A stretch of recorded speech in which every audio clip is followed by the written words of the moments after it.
It's really no secret why Joe Biden picked Kamala Harris as his vice president. It certainly wasn't based on her remarkable intellect or extensive qualifications. No, it was her gender and her skin color. Here's a refresher from Joe Biden himself. I would pick a woman to be my vice president. Are you committed to naming a black woman as your vice presidential running mate? I am not committed to naming any but the people I've named, and among them there are 4 black women. Well, that's apparently news to Kamala. The vice president sounding completely confused when she was asked this by the media. He came to the decision that he needed to choose a black woman. How should it matter? Does it matter that that narrative has existed, that Biden needed to choose someone who was a black person? And should it matter? I don't think I understand your question. Does it matter that that kind of narrative around Biden needed to choose a black woman as a running mate still exists and has hovered over that selection? Or is it happened. I don't think I understand you. I honestly don't understand your question. He chose a black woman. That woman is me. So I don't know that anything lingers about what he should choose. He has chosen. You know, if all we get out of the Biden administration is this one clip, then it will have all been worth it. And I want to get to the New York Times, the fact that the New York Times is like twisting the knife here. But first, Greg, the most amazing thing, and this is the problem with identity politics, is and it's so much worse with identity politics, but it's also true with affirmative action. When you set up a system where everything is based on race, even if you succeed, you have to, I almost sort of feel sorry for her and her confusion here that people are talking about this, because even if you succeed under affirmative action, you and everybody around you is wondering, what's this all about? Yeah, that's the flaw embedded in the diversity hire. If you are hired based on skin color, people will think you were hired on skin color, especially if there's no other reason, because she hasn't exemplified any type of competence. But when you view that, I mean, I'm sorry, that's an art piece, a performance art piece to be appreciated as if she is playing the role of an ambivalent, soulless bureaucrat. It's beautiful. The sad irony is that this was supposed to be a big step for women of color, but it was a big step backwards. And the reason why she's giggling is because she can't believe she actually got hired. She finds it funny herself. She is the worst spokeswoman for diversity since Liz Warren. She's a victim now. She's a victim. So, and you're the oppressor, Charlie. So always. So Kayleigh, but I have to say, I mean, I was sort of shocked. I was impressed by some of the questions. The New York Times, I mean, somebody didn't get a memo, or somebody's just getting the memo, or what's going on here? Yeah, I mean, it seems like there's a broader takedown mission on the part of some lucid leftist journalists, the New York Times included, Washington Post, who realize, oh, wait, let's look at our own poll, our New York Times Siena poll, which shows Joe Biden and Kamala Harris losing to Donald Trump. I mean, she was picked, the New York Times was told by Harry Reid, quote, "They are our most loyal voters, black women. I think that black women deserved a black vice presidential candidate." So they were told about this identity politics.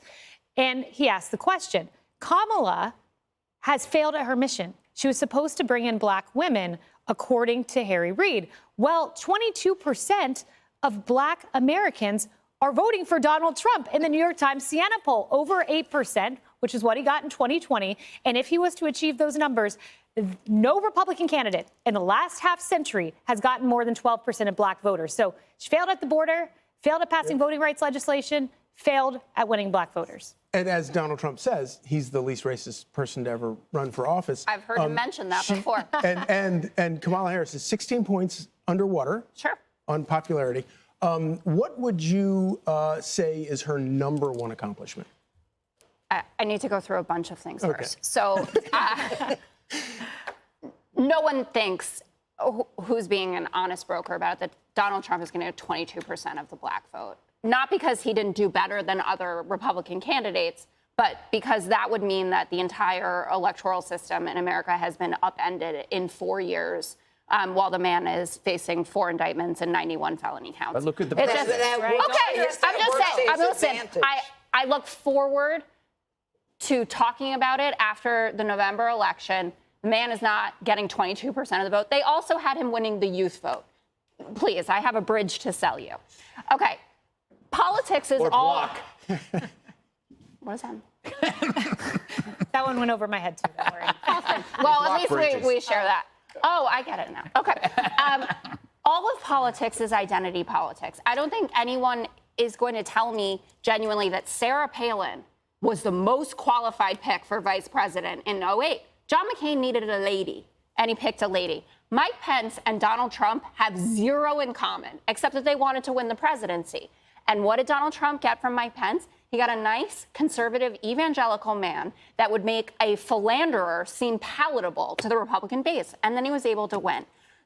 Representation, giving groups representation, does not mean that it is a hire without merit. I went back through Kamala Harris's record today because I knew we were going to talk about it.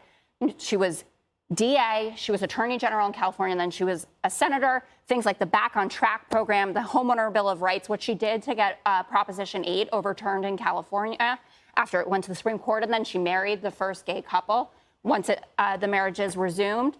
And if you listened to her questioning of Trump's nominees when she was a senator, she destroyed Bill Barr up there.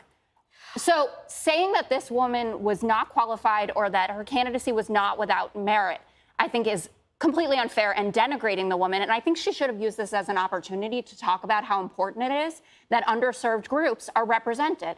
That it doesn't make her not worthy of the job. She couldn't because she's incompetent. She's not incompetent. Look, what she should have done, and she doesn't even have the political savvy to turn it around. That shows how inept she is. Okay, when she's supposed to be so political, you turn it around and you embrace it. And you say, yes, I am proud to be the first woman vice president, proud to be the first black female vice president. And yes, I have the credentials, DA, Attorney General, United States Senator. Yes, I'm proud to be the tip of the spear in this changing of history in America. Yeah, you know what? She's too stupid to even do that. But here's the thing that I think is so sad about it.